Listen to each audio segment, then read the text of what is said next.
Hello.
Well, I think I'm just going to start very informal introductions at the moment. We're slated to start officially at we're slated to start at 1.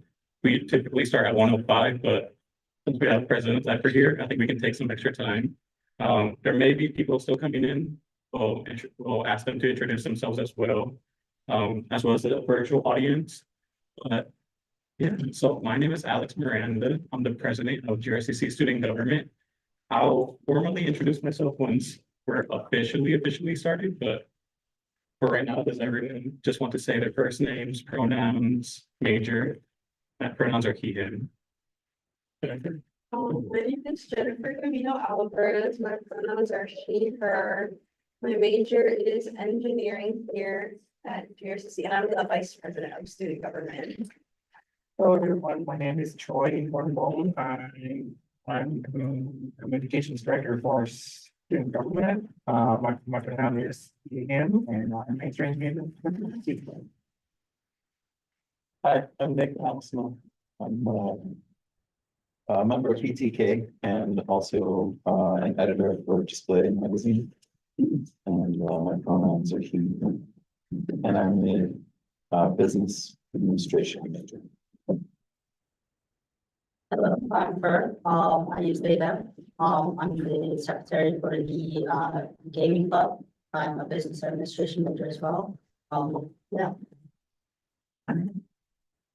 You just want to go right here. But yeah, my pronouns are she, her. I am the treasurer of Staying Rooted to New Club here and majoring in health science. My name is Faye. My pronouns are she, her. I'm the president of Staying Rooted at GRCC. My major is environmental science and sustainability. All right, my name is Sasha. I go by she, her pronouns, and then my major is pre-business. My name is Cass. I use they, them pronouns, and I'm currently general education major. My name is Maria. I'm the treasurer of student government and I'm majoring in econ. My name is Victoria. I'm vice president of CAD. My major is business and my pronouns is she, her. And I'm President Lepper, I'm president of the college, and so I use he, him pronouns. But my undergraduate degree, in case you wouldn't know what I studied, was in human resources personnel management. Right. Oh, and to go to the virtual audience, I see Kim, Brayden, and Jenks, yeah, sorry if I'm butchering that, but if you guys could introduce yourselves, we can start with Brayden. Yeah, hi, my name is Brain Smith. I'm the president of the Campus Activities Board. And my pronouns are he, him. And yeah, excited to be here. Hi, I'm Kim Buddy. I'm president of PTK and pronoun she, her. And I'm in the business, working on my business degree. Well, we're at 104, so that's kind of 105, but we can officially start the town hall. And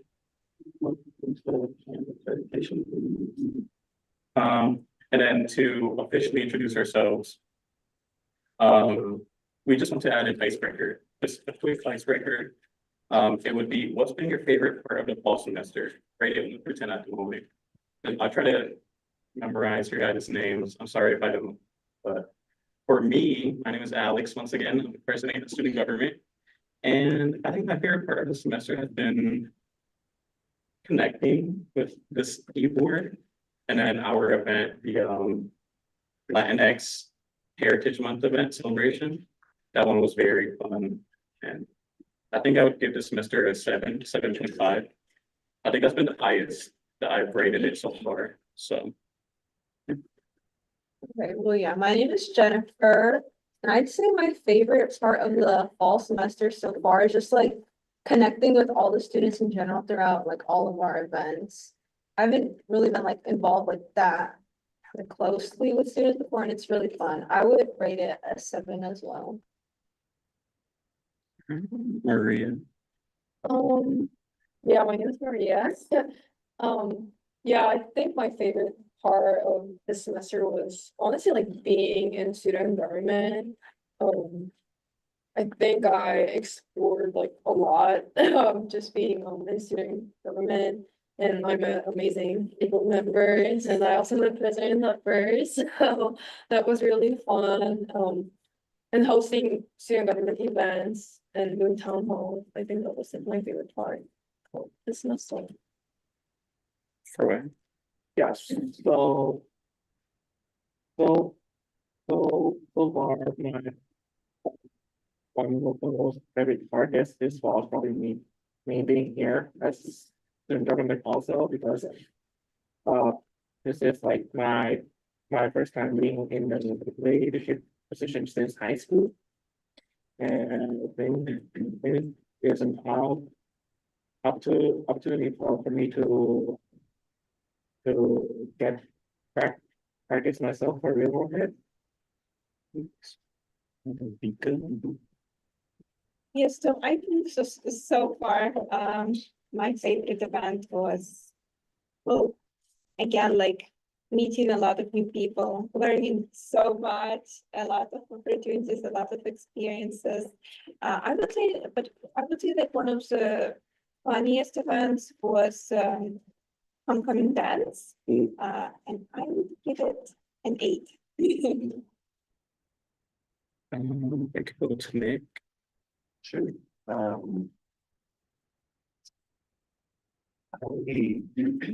I guess in terms of campus events, I was really happy when I walked in and they were playing Coco and the cafeteria and Rayville.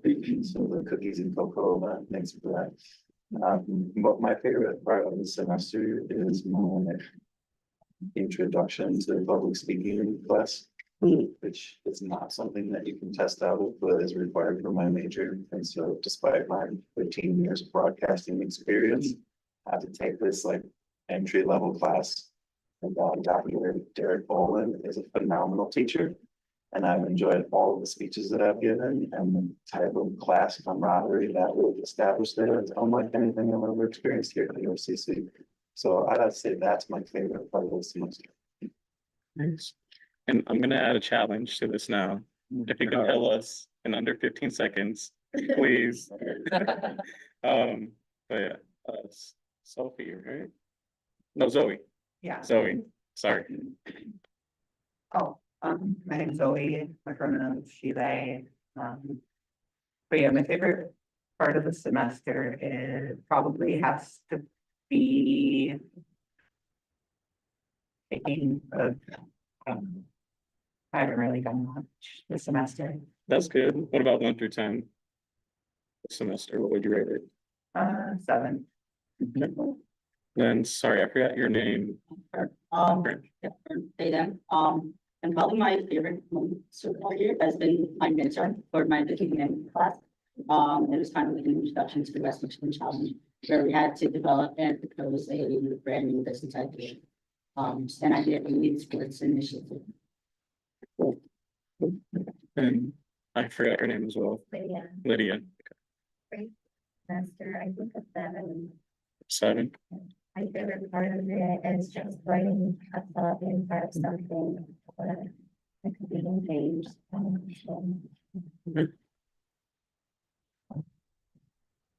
here, Dave, I think my favorite part is this is my first time, taking classes on campus. And actually being involved on campus, so probably a 10 out of 10 this semester, just because I'm actually here and experiencing university.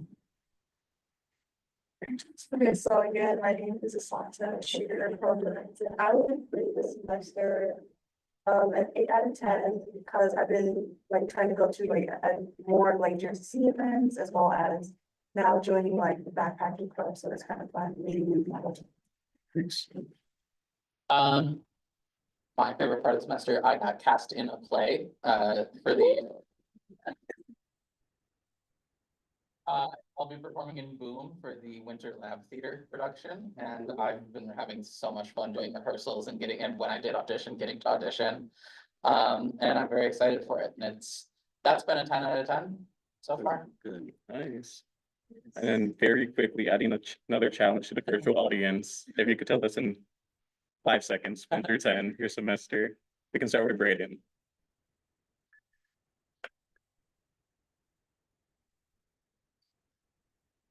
I think you're muted, Braden.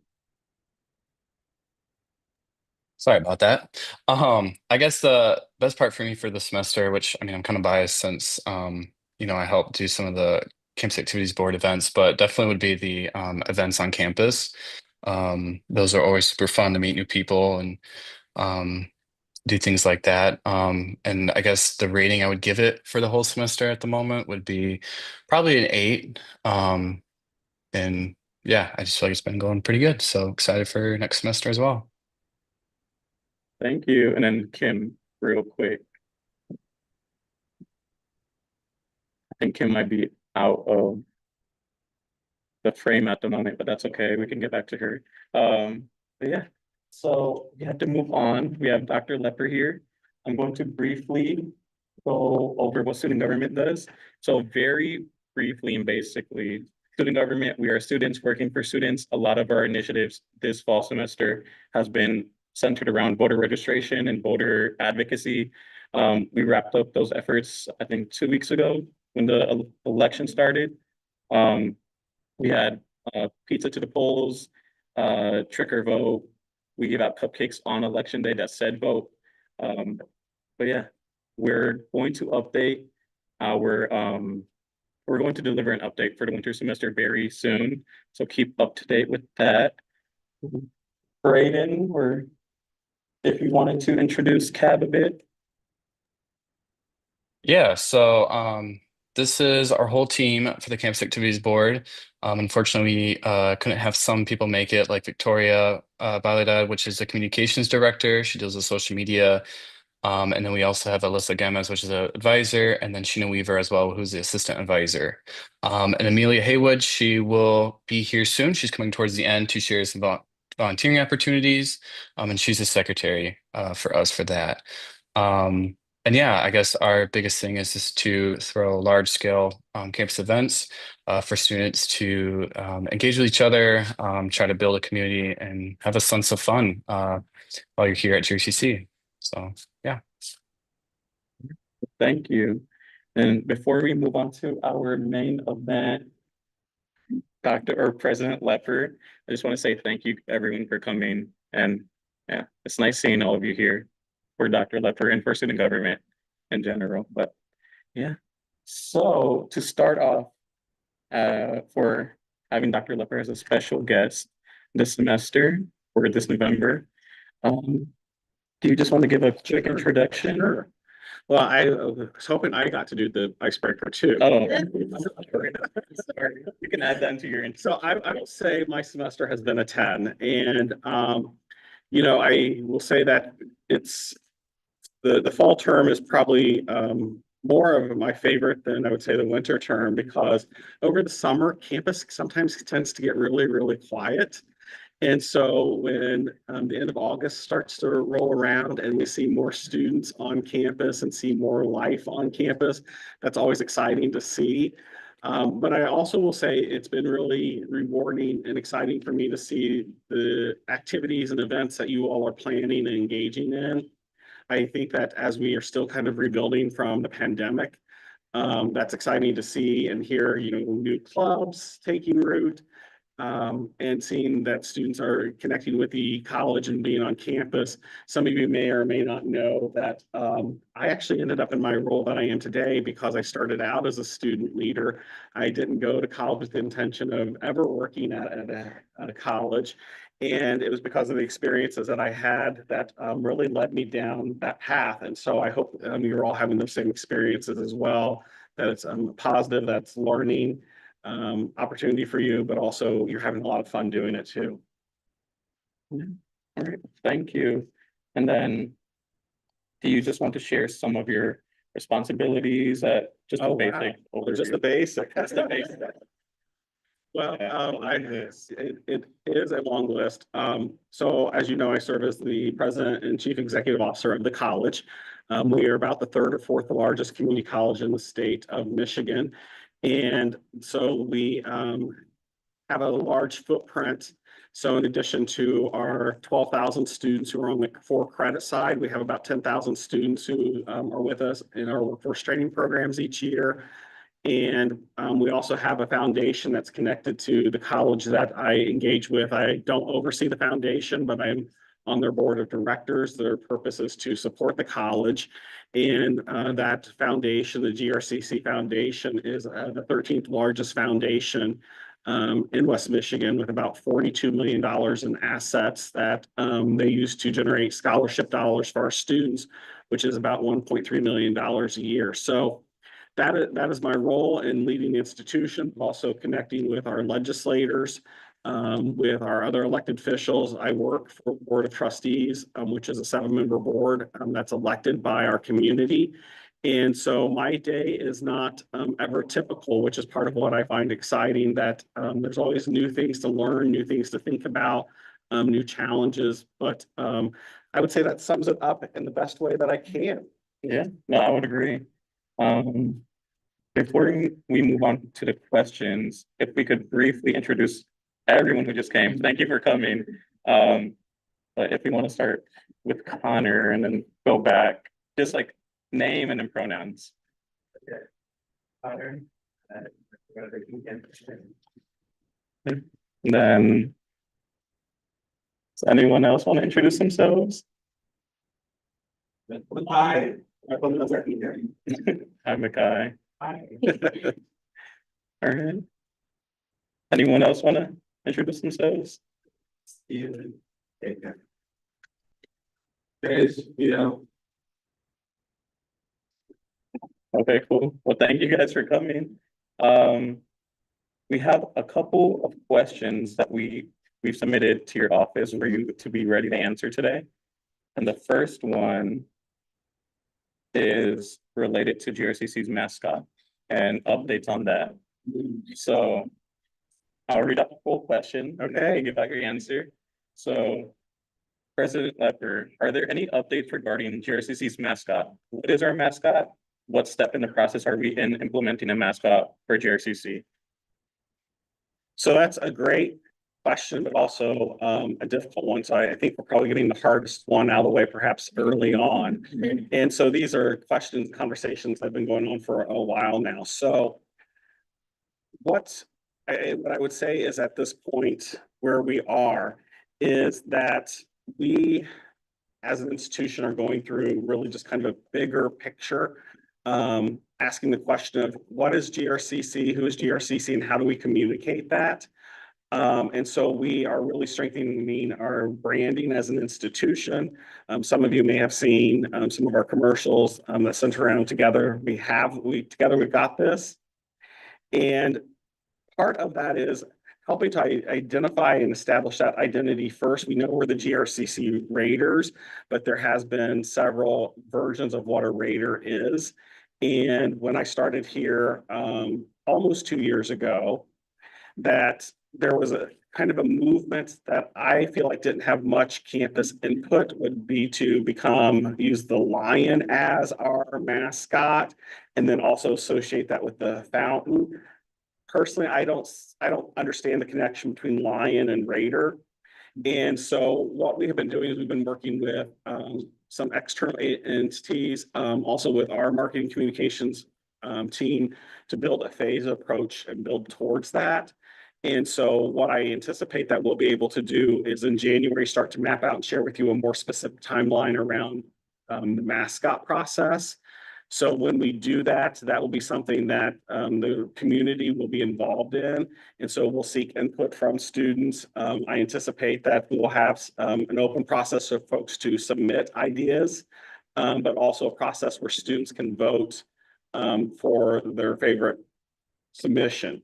And that will go from there. So it is going to be a little bit of time before I can say this is our official mascot. But I think we're building towards that. And I think we're taking a very intentional and what I think is a smart approach to that. And we're also making sure that we get input from the college community and from our students as we make that decision. And so I think that is I personally think that's a better approach.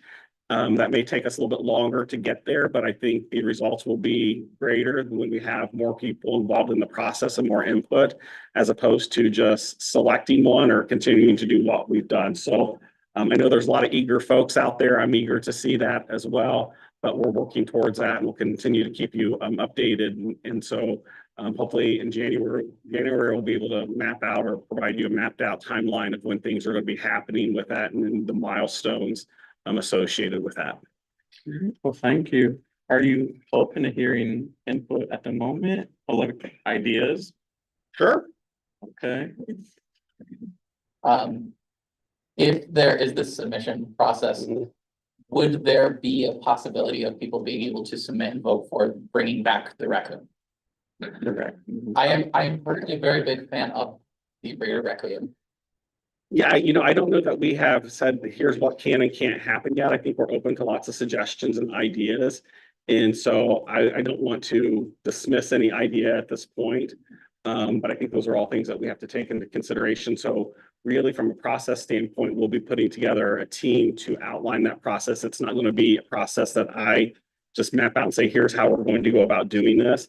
And so, I would say there's nothing that I can think of that would prevent anyone from submitting an idea. Okay. Are there any other ideas people would want to see as a mascot for GRCC? Okay.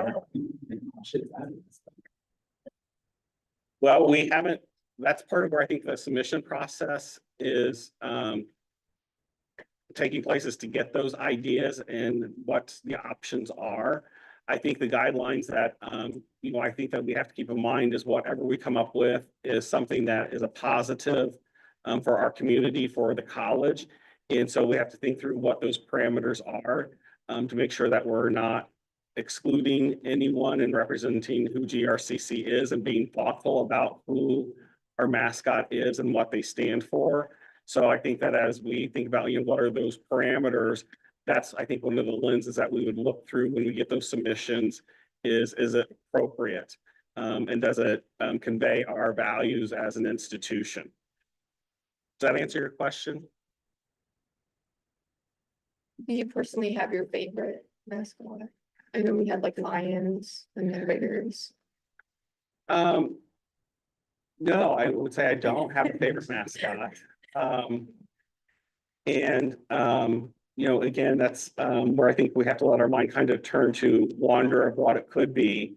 And so I've seen some of the same versions that you all have seen over time, and I say what I'm unclear about is what involvement the college campus has had in selecting those. And so I don't think it's my prerogative to say this is the mascot because I like it or it's my favorite one. And I know that's not what you're really asking or suggesting, but you keep going back to the process of this is something that we have to get input in, and you know, I'm one voice in that conversation. Okay.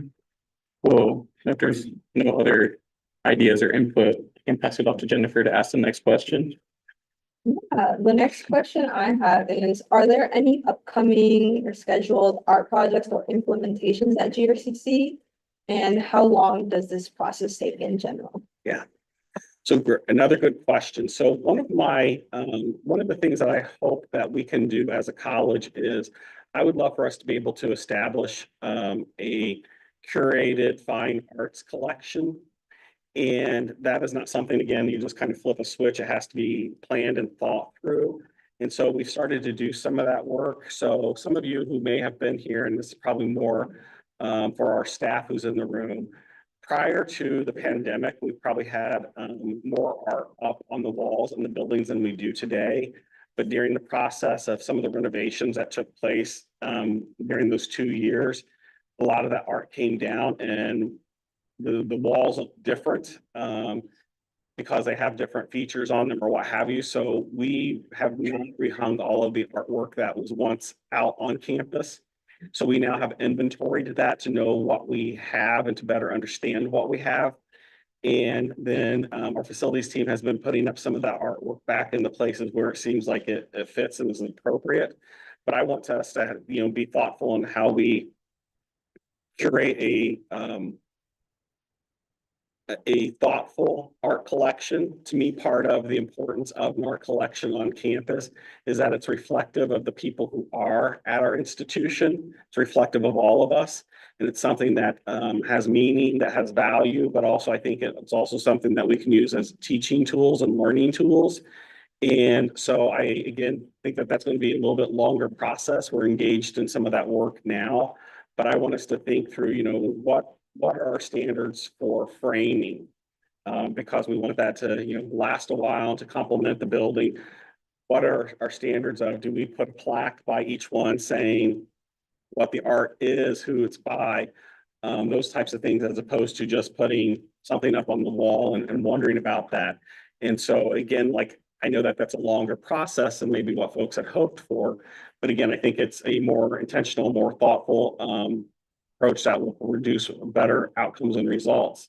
And you know, we continue to ponder and engage some of our students on the outdoor butterfly that we had talked about last year. Unfortunately, the designs that were submitted by our students didn't really, some of them weren't possible based upon what some of the credential or requirements were for that space. And so that faculty member continues to work with one of his classes and come up with alternatives. So it's not something that we have given up on. But I know I keep saying it's coming, and I know that that's probably not the answer that you're looking for. But I think we need to be thoughtful about this and how we also, you know, protect the artwork that's on campus and make sure it doesn't get destroyed or so on and so forth. And so there's a lot to be answered with that. It's just not, from my perspective, us putting things on the wall. I think there has to be a lot of planning that goes along with that. Okay. Thank you. And then do you mind giving a little bit of background on what the butterfly means? Yes, sure. So as you look out here, you see out here in the Oliveras Student Plaza, a depiction of an old Mexican town, and you'll see in there that there's the monarch butterfly. As I'm sure many of you know, the monarch butterfly is the symbol for students who are in an undocumented status in this country. And so part of what my thought has been is to bring that more to the forefront and to complement that and have a butterfly or butterflies taking flight to represent the role that education and GRCC has in helping our students achieve the very best and their greatest potential. And so it was just a thought that I had one day to bring some additional life to that space. Part of also the reality of that structure there too that we have to balance is that that building is close to 50 years old, or that parking structure is close to 50 years old. It is structurally sound. So I wanted to make sure everybody understands that, but it's also at the end of its life. And so right now we're having to put more money into the upkeep of it than that's probably the best use of our dollars. But that's what we have. And at some point, probably in the next 5 years, we'll have to bring that parking structure down and replace it with a new parking structure. So I also want to be mindful of how much we're investing in terms of resources in the space too over the long term. To be good use of the dollars that you are paying to attend here. And so just trying to balance all those things and come up with what's in the best interest of the campus. All right, thank you. And the next question is, how many students have taken advantage of the Wave Pass program that GRCC implemented earlier this semester? Are there any other cool facts related to this program?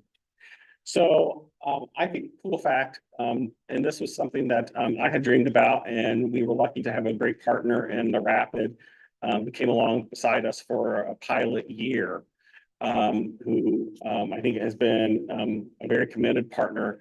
The last count I saw was we had over 1,100 students who had signed up for the bus pass, and over 100 employees signed up for that bus pass. Part of why I wanted to do that, that's really kind of multiple reasons.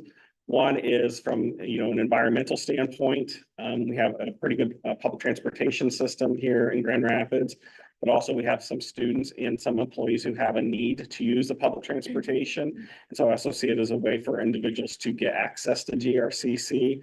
I worry about that individual who may not have a car or a means to get here, or may even be at the very end of a bus line. Hopefully now this provides a pathway to them, but also for them, part of also my thinking through that is, as I just mentioned about the parking structure, we're going to have some real challenges when we decide to do that, because that's 1,900 spaces. And there's not 1,900 spare spaces on our campus or in downtown. And so also thinking through that, do we start to build some culture where folks get used to using public transportation, because that probably realistically will be at least a 2-year project once we start it. And so just trying to, again, think about the long term of that. And so we're also in the process of planning, how do we manage that when that facility does get replaced. But in terms of data, we won't get that from the Rapid until after the end of the semester. So they will report out to us. And so we're waiting for the end of the semester, and then we'll be waiting on them to provide that data to us. So they should be tracking the number of rides so that we can use that as a measure to assess whether it was a good decision or not, or if it's something that we should continue to provide. And that may come with additional cost for us as an institution. Because the Rapid gave us a really good deal as a partner for a pilot, but they also have a responsibility to all of us as taxpayers too, to make sure that they're using being good stewards of taxpayer dollars to support the Rapid. Thank you. Okay, next question. Is GRCC working on establishing other programs or connections with local organizations that GRCC students could take advantage of, such as Go CGR or like this Wave Card program? So not that I know of in the community, but I would say I think this is where you all students have an opportunity to really drive that conversation about what you think might be helpful. I will tell you some of the things that I dream about from a student standpoint is how we can better provide access to health and wellness pieces for students. I don't know what that exactly looks like. But I think that that's one of the things that I wonder about how we can best support the physical and mental well-being of our students. How do we continue to expand counseling services on this campus? I will share with this group that at our next board meeting, we are going to the board with a budget amendment request, which is the first time in many years we've been able to do that at this time in the year. Typically that happens in the spring. And so we are going to be asking for their approval of the budget that would include the addition of 2 additional mental health counselors and also an additional academic advisor. And so that's based upon some of the feedback that we've heard from students. The other thing I would say that we continue to work on is from a academic standpoint, how do we strengthen our partnership with four-year institutions? And so we continue to have those conversations with places like Grand Valley and Aquinas and Davenport and Calvin and other places. So just last week, Provost Jones and I met with the new provost at Aquinas and their president and talked about, what are some opportunities that we have as institutions down the street from each other. And one of the things that I probed to see if it would be of interest to them, I know from our students, we continue to hear they would like to have housing options. We don't have a place to build housing. And so they may have, there may be an opportunity for them to help provide maybe some housing, but that's not a commitment. And so I don't want anybody to walk away saying like, hey, we get to go live at X, Y, or Z. But I know that that is a message that I've heard during my time here. And so we've had that conversation with a few other institutions as well, but we just haven't been able to get to a place where that has been agreed upon, because there's also considerations from their institution that they need to think about as well too. But that's a conversation that I continue to have with our four-year partner schools. Okay, and the last question that we have is, as your 2-year anniversary and as a GRCC president is coming up, what have been some highlights of your term so far? Wow. Well, first of all, it's hard to believe it's 2 years for me. Yeah, right. But I think, certainly some of the things that I'm very proud of, some things I can point to as examples, but I think in other ways, there are other things I would use as examples too, but I think certainly our 10-year accreditation from the Higher Learning Commission, that's something we get to do every 10 years. And that is a significant process for the institution. It really takes close to 2 years from the start to finish of it. And I would say certainly as a student, I didn't realize the significance of that, having that accreditation. And there's 8 agencies in the country, and you get assigned to one based upon where your institution is located. So we're part of the Higher Learning Commission that's based out of Chicago, and it serves, I think, 18 states and Puerto Rico, and it's the largest of the accrediting bodies. What that does from a student perspective is that endorses us to the federal government to allow students to receive financial aid funds from the federal government. So if we weren't accredited by the Higher Learning Commission, your financial aid capabilities would likely look different. There's other pathways and other avenues to that, but being a regionally accredited institution is probably the most significant in doing that. The other piece is that also helps with transferability of credits. So that is really looking at the quality and integrity of the institution and the learning outcomes of students. So they want to ensure that as you transfer or enter the job market, you have the skills necessary to do your profession to the highest standards. And so, and again, it takes a look at our curriculum, it takes a look at our student learning, it takes a look at how we operate as a college, our shared governance, our finances. And so it really is a very, very comprehensive review to ensure that what we're providing as a college is of high quality to our students and that they will benefit from coming to GRCC. Thank you. But I would also say, the LRC funding, that came in, really kind of last minute in the process. It seems like we've been talking about the LRC renovation, as long as I've been here, and some of you may be like, oh my gosh, we're having that conversation again. It is a multi-step process. So you'll remember a year ago, I shared, we got approval to renovate.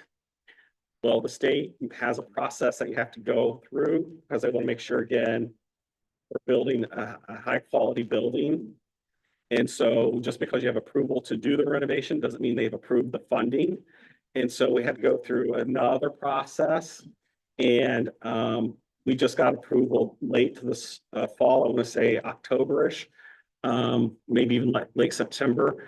But the state cycle is really off because of timing issues. And so we were the only construction project in the state of Michigan that got financial approval from the legislator. And so there are, I know, about 10 other community college projects that were in line to receive funding as well too, and they didn't.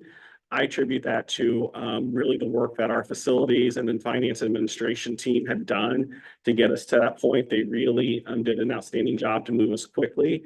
I will tell you now, post-election, I'm so grateful that that happened, and that really happened because our legislators here in the west side of the state really banded together to help us get that approval.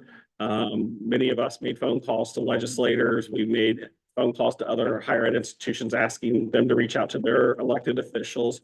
I think with the changes in control of the House and Senate and at the state level, we may not see as much funding coming out of the state coffers. And I worry that fewer construction projects will be approved in the next few years. And so again, I'm very, very thankful that we got our approval when we did. I'm not so sure it would happen in 2025. Thank you for that answer. We do have around 5 minutes left. Okay. If anyone has a question for Dr. Leopard.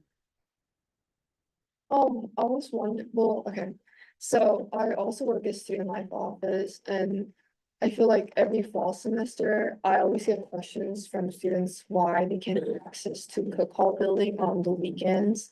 And a lot of students always like tell me that it would be nice if GRCC is open on weekends just for a short time, because they need to study for their exam, and not everyone has the best environment to study at their house.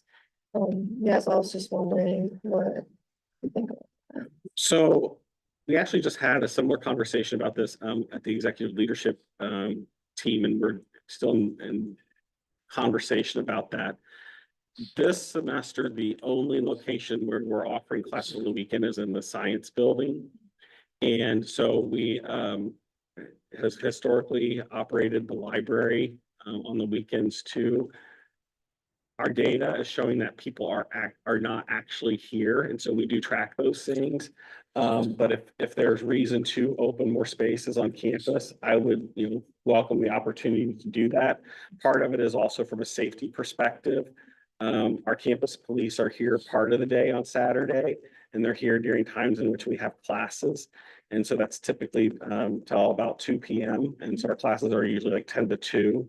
And so I think that's part of what we would have to factor in is how do we also help to make sure we're providing as safe as possible environment when we open those buildings. Thank you. I was originally gonna ask a different question, but I changed my mind. With the upcoming re-election of former President Donald Trump, his administration is being called the most anti-LGBTQ administration in history. Is there any kind of intent with him planning to federally only recognize men, male and female as the only two gender options? Planning to ban transgender people from sports? Is there any plan for that GRCC has or intent to maintain a safe, queer-friendly environment at the school Sure. in those changes? Sure. Well, I don't know what President Trump's and his administration's and plan is, or what their intentions will be from a federal standpoint. We do receive federally funded or federal funds, so we do have some compliance issues with the federal government. What that looks like, I don't know, and so we'll have to continue to be mindful of that. We also have state policies and legislation that many of them do offer additional protections here in the state of Michigan. And so we know what that looks like for the next few years.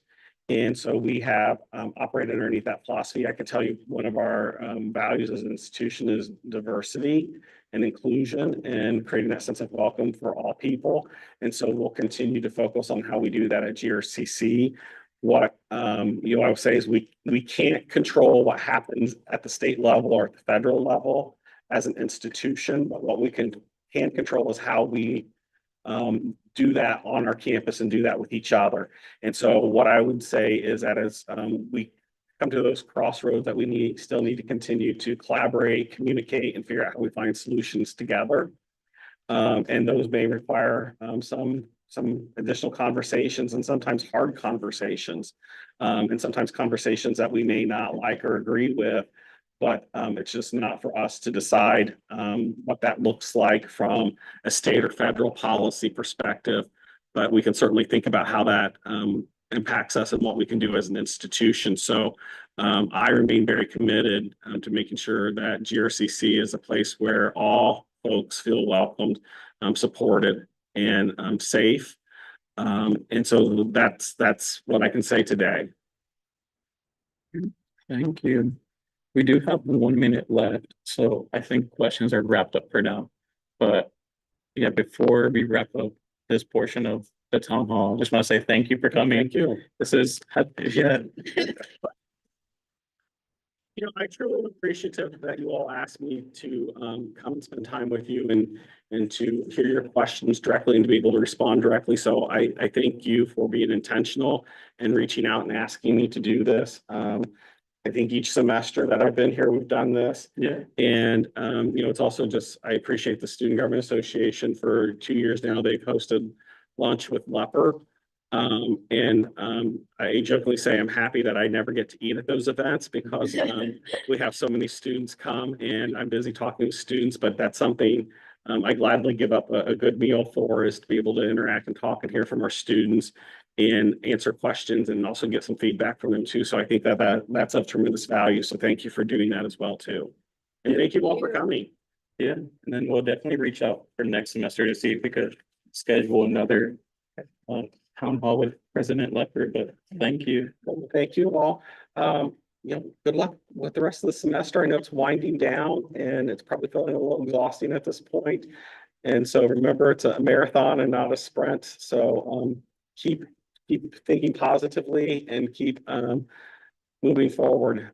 You'll get a break soon, but I know this time of year it's hard to do it. It gets so dark so early, and it's dark when you get up and come here too. So stay motivated and stay focused on your academics. Thank you. Thank you.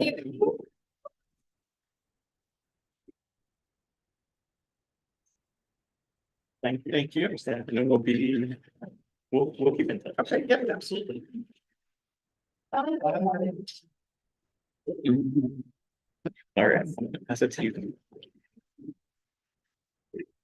All right, and our next portion, Vika from CAB is going to explain CAB's events. Okay, guys, so good afternoon.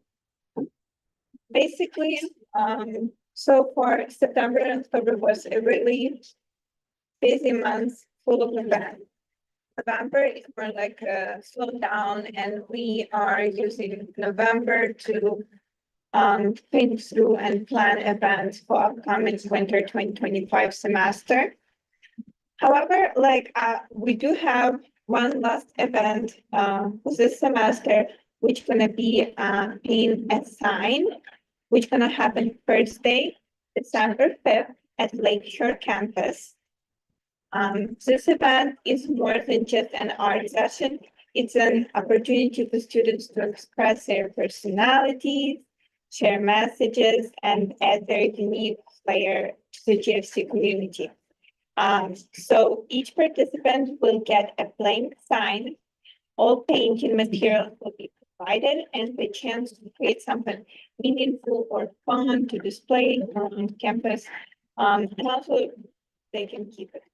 And yeah, otherwise, winter 2025 cap calendar will be released January 6, 2025. But so far, please support our event that's gonna happen this afternoon. All right. Is there anything else you would like to mention, or is that all set? I would say, yeah. Be excited for January 6th, 2025. It will be so much fun, to be honest. We created a lot of events because it's really important for us to make sure that we do that will engage more students and, have more fun experience for GRCT students. So we hope, to do our best to engage more students and let them have fun. All right, well, thank you. Then I'll pass it to Maria for her treasurer's update or report. So this is what we have left for student activities budget. We currently have about $30,656. And we did not get any allocation requests that's over $1,000. So yeah, that's really it. Yeah, and with that being said, that $30,000 is open for clubs to submit an allocation request and take some of that money and do an event, take a trip, or host a trip with multiple students, but yeah. The question, if those funds don't get used, do they expire from the government? They do not receive that money. But does that money come from the government or is it just from GRCC? Yeah, so it's from our tuition, actually. Yeah, so students pay $10 for student activities fee. And that's how we get this money.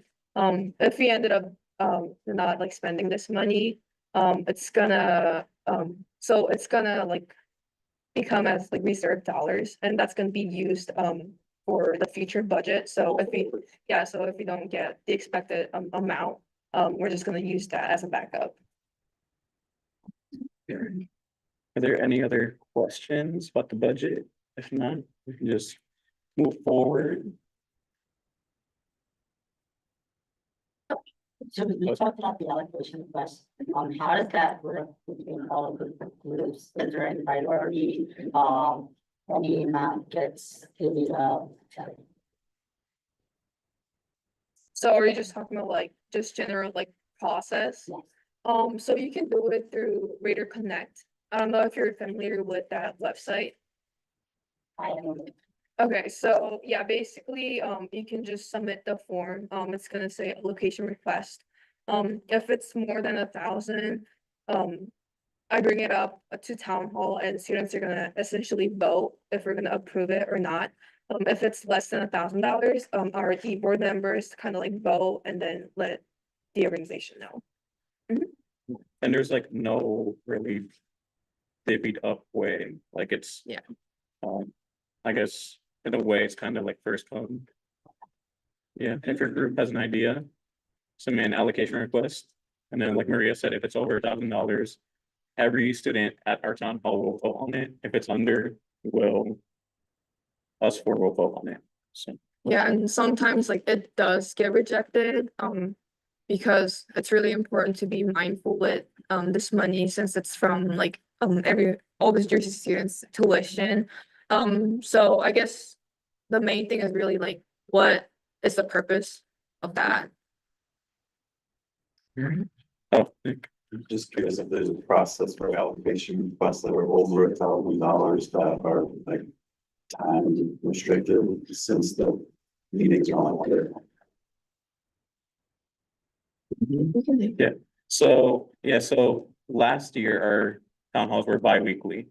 And then you would have like you would have more opportunity to be heard if it's over $1,000. But this year, it's really just us promoting being mindful of the deadline. I think our deadline is typically the Monday before the town hall. So if you had an allocation request over $1,000, you would have had to submit it by November 11th this week. So it's really just planning ahead. Yeah, we don't have bi-weekly town halls anymore, so Opportunity comes up for a student organization that is less than a month out. That's just universally rejected. essentially, With that, when we have an allocation that's over $1,000, will the club get to present what their proposal is at the town hall? yeah, we highly recommend, we have conversations before the town hall via email.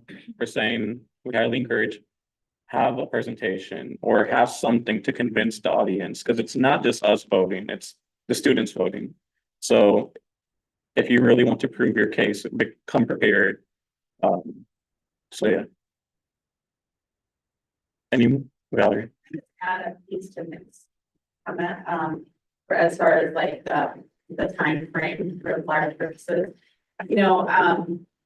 There's also steps that have to happen after an allocation is approved from a business end to approve purchases, make sure that they align with policies, source things, things that are $2,500 or over have to be quoted at least 3 different sources for that service, for that good. And so just being mindful of, it's not just requesting the allocation, but there are other things that have to be done. Planning is required for a lot of those large scale things. So while I appreciate that semesters move quickly, that is why the e-board meets more regularly and does not bring things that are under $1,000 here, because there is a large amount of money and they do want to respond quickly to those kind of requests. Larger funds, though, they just by nature are a little bit more complicated. So, if anybody has any questions about that and just like the business end process, like I can certainly connect you with Sheena, but just be mindful of those other points that need to be as well, permission to purchase. What you would need to do for any purchases you're going to make or any reimbursements you're going to do at the club as well. Right. Are there any more questions regarding the budget? Or, yeah, really the budget? All right, well, we can move on to the next portion, which is an opportunity for public comment. It's really saying anything that's on your mind. Does anyone have anything on their mind? Nick? I'm an editor for the Display magazine here at URCC, which is not a club or an organization. It is just it's an opportunity for any student to participate. All you have to do is submit we're essentially accepting any type of literary input. To my understanding, there is historically both literature and art, but there's not currently an art professor that is doing the art part of it. So it's just a literary review for the semester. And the deadline is this Friday. So if you're a writer at all of any discipline, Display magazine is accepting submissions, it will be on Monday to review them. That's it. It's a beautiful publication. To be proud of. Similar to that, does anyone have like any free promo they want to give? Or Stephen, you had your hand raised.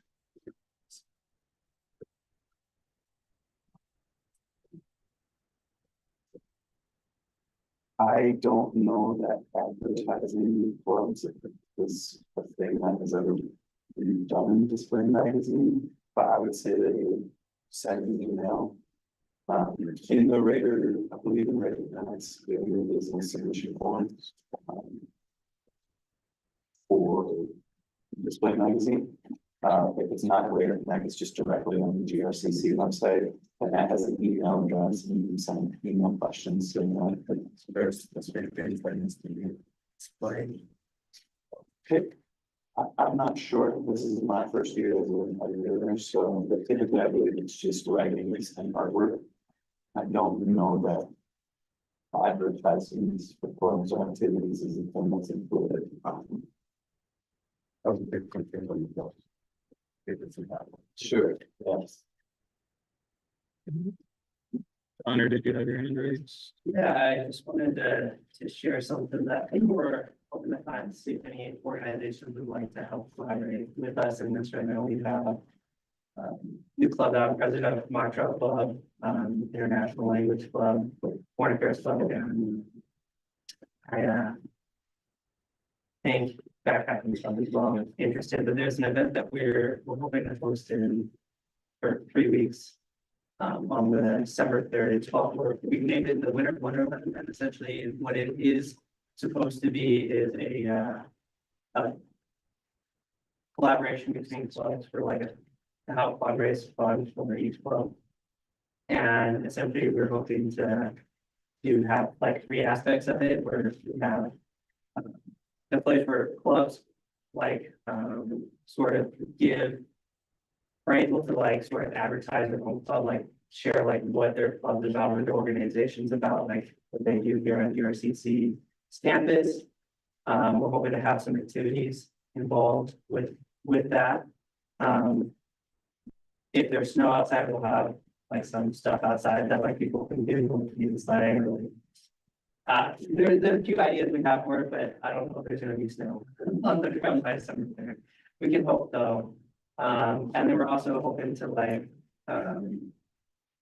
we're reaching out to some places that I have to look into some stuff. We're hoping to have like big different like different holiday traditions, not just like Christmas, but like things like Hanukkah or Kwanzaa or some other like traditional things. We're hoping to have like this event just be like a celebration of like, you know, just like that diverse like traditions and stuff from around the world, just to like, I know that the RCC have lots of, you know, diverse backgrounds, so I think that would be really cool to have something like that. So I just wanted to share that for you know at this time.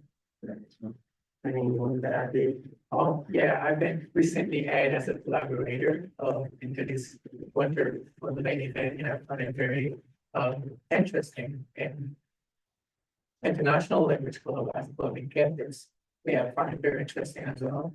But the president and the executive board have been working alongside to collaborate with more in this, because it's the amazing from what we have understand in depth. So right now, we also have a video to probably send to everyone that shows more interest about this. And we can talk to you more and see you some of our planning, but this is more for connected clubs and campus and together group of us who would cultivate disciplinary leadership and campus community unity, which will be more in depth too, but I believe this is about now. If anyone wanted to join us, reach out to Corner, is be responsible for that, but share it to them. Question for you guys, how exactly what you're going in? I've heard that my club is, I'm the vice president of the International Language Club, so I'm just collaborating, I get well with this, event as well. So it's just a collaboration, how do we get in contact with you guys if you want to? Yeah, I can give you my contact. I know I sent some stuff to a few points already, but. Regular email. Yeah, sure. Location. We're thinking of having it in Sweden. We put a space request for Sweden, and we're hoping they get back about that soon. I guess I'm kind of confused and lost. So this event is for fundraising, but at the same time so you guys are providing activities, and I'm kind of confused, like what We're hoping to have. the actual event is. Raise money, so we're like, I talked about having, hopefully it's a big, it's I have to talk more with Sue Mike about it, but we have reached out to just a couple like bakeries and things, to be an area to turn around to see if like they might like be able to like. Help that, so essentially it would be selling like. And we talked about selling like an entrance fee for like selling tickets for this event. Or just like at the event, like actually like fun being able to like. Sell like stuff to raise money for their clubs. But we're also just using it as like also a time, if like your club's not interested, organization, it doesn't need fundraising or isn't looking to fundraise. Just like, it's also giving them an opportunity to like sort of advertise for the organization that's here on campus. Well, I guess my question was, so if you guys are to like sell some stuff, that's gonna be from you guys' budget or you guys are gonna like request the allocation. Yeah, we were. Right. Okay, so that's already from students. Yeah. And students will essentially buy the stuff they already pay with their tuition. So some of that's a little bit procedural, so we can, do an allocation for a fundraiser. That gets, I believe, paid back, with a part of the fundraiser, so, it's important that before you contact any community members or organizations, that gets approved, fundraising request. So I would really recommend that you guys do a backup date in January. It's like, this is a very cool idea, okay? And winter doesn't end until March, so we can have Wonderland, even in January or February. And it might even be a good conversation. I don't know if the board feels this way, but maybe, hoping to send some of this out. I can send things up to the diocese and if there are leaders of boards that aren't here too. And we could, maybe do that conversation. Because with the Thanksgiving break, I don't think we're gonna get approval for some of those external fundraising things and after anything like this happen by December 3rd. Okay. Okay, so not that I don't want to support you guys and make sure that that happens, but it sounds like it's just assumed up right now that it has really been involved with planning at this point. Yeah, right. Well, I think that I've talked to Zach, one of his and being part of that and some policy staff and it seems like the fact I was very interested in like hosting one like some activities for this event. And then I don't my more focused on like this like the planning and then they've been like that. So And we got request forms in on Sunday, so I would just maybe think about a backup date a little bit later to give you guys some time because finals are also coming up. And just wanting it to be well attended and discussed and everything. But to Maria's question, Maria, that we can consider an allocation for fundraising and then work through that kind of as well. gotcha. Thank you. Yeah. Yeah. Nothing. But